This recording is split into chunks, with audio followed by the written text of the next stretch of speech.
Everyone, this is Tim from VIERA Link. Today in this video, I'm going to show you how to connect and use your TV remote for your on-streaming box 4K. And this is very easy. So you don't need to just use the remote that comes with your on box. So you can actually use your Fire Stick remote if you want. But I have a Fire TV, so this is the one I use for my TV. And this is very easy. You can see I can move around the different menus when I click this, go up. And I just want to make sure HDMI CEC is turned on. So go up the top, go to the right, and go to Settings right here. Then go to Display. Then go to the right, and here's HDMI CEC. If this is turned on, this will allow you to use your TV remote for any connected HDMI device.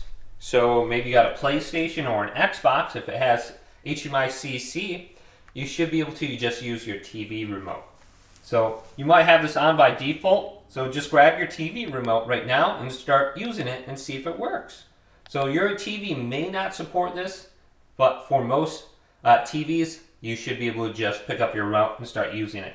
So hopefully this video did indeed help you out. If it did, leave it a big thumbs up and subscribe to my channel down below for more tech videos coming up next on Your 6 Tech.